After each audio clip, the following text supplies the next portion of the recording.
Hello, Internet, and welcome to my live reaction for Fire Brigade of Flames 140. We're moving apace with Fire Brigade.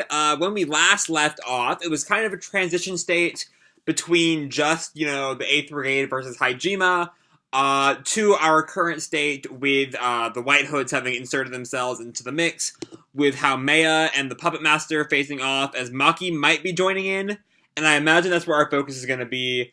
And then Charon has inserted himself into the Chrono fight as Inka and her bodyguard Ritsu look on. So that's where we left off yesterday. Let's jump right on into 140 Catfight. Our cover picture is like a Picasso-looking face. This expression melts in such sizzling heat. Fire Force Chapter 140, Catfight. We have the page again about we have the scan later page and the page again about the anime trademarking, and again, as I said yesterday, if you have any typesetting skills, let Sojami know and do all that. Join the team, help us get this series out as early as possible, because I love it so much. I love reviewing it. So yeah, we open up on part of the Hajime complex in flames, right where I think this is still Puppet Girl and Haumea. Prepare for the kind of punishment the Sun God would bestow upon you. And yeah, the giant Dominion rushes at Haumea, and Haumea sends some electricity at it, but it just kind of deflects. Huh? My electric shock didn't work? Is it insulated? And the Dominion rushes at Haumea. But it's cut off by a blast from Arrow. Okay, Arrow deflects it, or makes the Dominion back off. Haumea, retreat. Damn you! Stay out of this! And Arrow readies another arrow. And Maki jumps in and pushes the arrow up. Okay, make it go flying. How did you? And then Maki, not even using the Iron Owls, just starts punching the shit out of Arrow. And she doesn't have her own flames to make this go faster, you'll recall. She's only a 2nd gen. But okay. And then just slugs Arrow upside the head. I can't hold up. Without more distance, I'm at a disadvantage. And as Arrow tries to step back, Maki straight up walks in between her legs.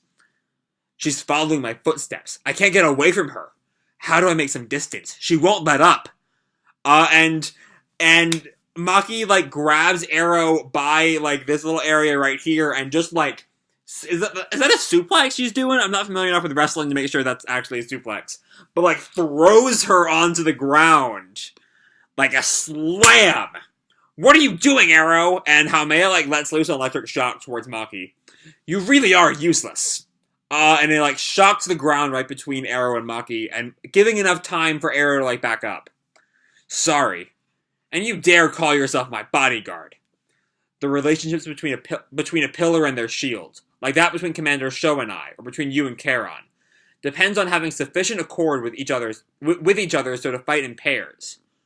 She's paired with Sho? I don't think we knew that. I mean, the whole bodyguard concept only really introduced last chapter. But having there be an official position with Charon and Haumea isn't really too much of a retcon, because we've only ever seen Haumea and Charon together. But I don't think we've ever seen Sho and Arrow together, unless they certainly not fought together, because Arrow fought Hinua by herself in the Nether, and Sho fought Shinra by himself in the Nether. But anyway, moving on. Arrow drops her. She's wearing a cloak over the bulk of her outfit, and she drops the cloak, and takes off her. Oh boy, Okubo, what are you doing? What is this? So Haumea grabs her from right under the boobs and pushes off her face mask. Oh, I'm sure, and gets her face right up to her neck. Arrow is clearly uncomfortable here. Oh, I'm sure we'll get along. How about a stimulating massage throughout your entire body with her electric shocks? And the puppet girl is like stares back in awe.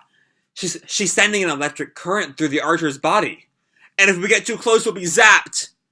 All right, it wasn't too much. It wasn't too much fan service. I was worried we are gonna get like an incredibly like, gratuitous, you know, molestation sequence, and I was like very much like I'm fearing in Eden Zero right now. But we did not get that, which is good. So anyway, Haumea just like drops Arrow. No more excuses, Arrow. Protect me or perish. And we see the puppet girl and some kind of weird facial expression. There! The generator's warmed up again, and the Dominion of Punishment like looms behind her. Now I'll punish you. And Maki is like trying to like parse where she is in this like three-way conflict. If the White Hoods are trying to get the Adora Burst, wouldn't it make sense for me to work with Hajime for now to stop this three-way standoff?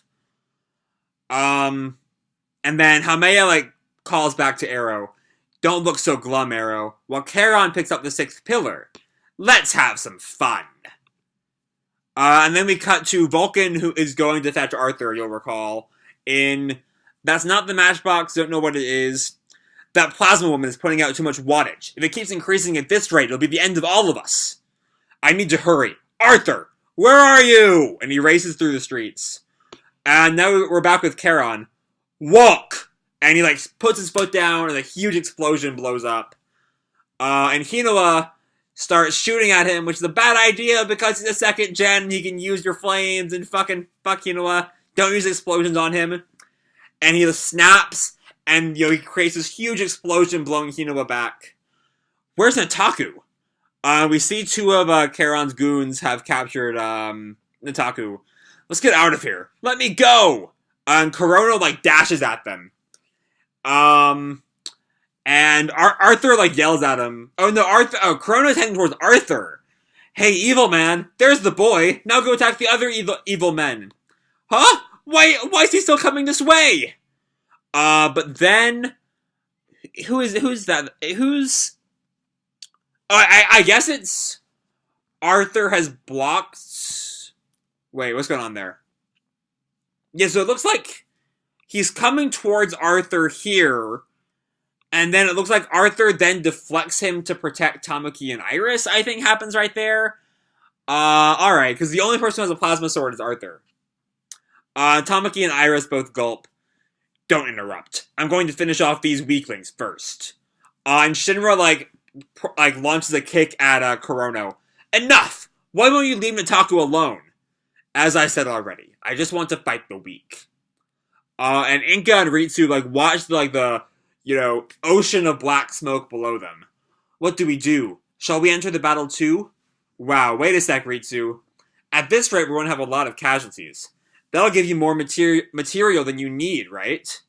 Yes, Miss Inka. Thanks to your power, I can now use my own as much as I want. Is she a necromancer? And Kurono, slashes at Arthur, who, deflects it. Charon is letting off explosions left and right. Jeez, what a mess. Shinra, I need you to rescue Nataku-kun. Understood. And Charon's goons are, still holding on to Nataku. We need to leave, now. You're not going anywhere but down. And Inka's in one of her mentally unstable states. Danger, danger, you'll die in danger. Show me, Ritsu. The witchcraft that toys with people. And she sees, the flaming lines in, a wild pattern now. This is a dangerous battlefield that kills with fire. The protective Ritsu goes stronger thanks to those people who throw away their lives in battle. What kind of taboo skill is this? To be continued in Chapter 141, Struggle. Alright, so, before we go any further, I have to admit, I remember the twist that, Charon is a second gen from the Fifth Pillar arc. I don't remember how he makes the explosions, though. If someone who remembers can please remind me, I greatly appreciate that. I just remember that he does, and that's really all we need here. But yeah, other than that, there was one thing I had a slight problem with. I think I've already made it clear what that is. The little Haumea and Arrow bit. But it was quickly dropped. which honestly makes it kind of weirder because it didn't even really be anything. So I don't know. It didn't need to be there. But the Maki Arrow fight was so good. Like it was only like 3 or 4 pages of like just them going at it, but God, it was like intense. You know, I way back during the flail fight, I made a comment that like I always forgot that Maki. You know, I saw kind of like Shinra, Arthur, and Maki as like, you know, for whatever reason, in the year plus that had passed since the series started by that point, for whatever reason, I like placed them as all being, you know, recruits at the same time, and I've forgotten that Maki was like significantly older than them. And given how little Maki does in most of the series, it's kind of easy to do that, which makes chapters like this all the better because, like, oh right, Maki's a badass. You know, she like jumps right in Arrow and does not let up on her. It's so cool. So yeah, the Maki Arrow stuff was great. The Hameya Arrow stuff was less great. Yeah, and then after that's really all we get from their fight. Vulcan is on his way to Arthur, but he's not know where he is. And then on our other front, we don't really get too much progression. Charon is pretty much having his way of things. Kurono is the A3A seems kind of distracted by Kurono for the most part, which is like good on Obi on like for like not letting them get distracted because if they get distracted, they will lose Nataku, and they've already lost. And the White Hoods already have 3 of the 8 pillars, and like no one wants them to get a 4th. They've already got Hameya and Sho and Inca. Even if Sho is like just brainwashed at this point. And they don't need Nataku. I do think in this case, our guys will get Nataku back. Just because they need a win where the pillars are concerned. I'm sure eventually all 8 pillars will somehow end up with the White Hoods. Either, as members or as captives. But I don't think that'll happen anytime soon. And then, of course, we have Ritsu's mysterious power. Judging by the panel we get on page 19, and all the gravestones, and like the hands crawling up from gravestones, I think she's a necromancer somehow. There aren't really any dead bodies here for her to utilize, but it seems like she'll like use fire to like reanimate corpses, or maybe use fire to maybe she'll like use fire to like animate the nerves of like even the living and like manipulate the living that way. Like have like a flare to like have someone like strangle themselves or something. That's my theory on what Ritsu's power is. Because of course everything is to somehow tie back to flames in the series, which is honestly something I really love. It's a really interesting way to see all the ways Okubo has regular like superpowers, but finds a way to make them all like fire based. I love it so much. But yeah, the Maki Arrow stuff was great. That whole scene was some pretty good stuff. Besides that one panel, as I've already mentioned, the rest of it did feel kind of, standing in place almost, especially like Vulcan. We just get a quick little shot of him. There really isn't much of a progression from the Charon fight. But you know what? Even if this chapter was just of like 4 pages of Maki going like toe to toe with Arrow, I'd be here for it. So yeah, I'm gonna leave this video off here. Hope you all enjoyed the chapter and the video. If you did, feel free to drop me a like, or subscribe, or do whatever the fuck you want. I don't really care. And as always, people, keep kicking ass, and I'll see you in the future. Bye!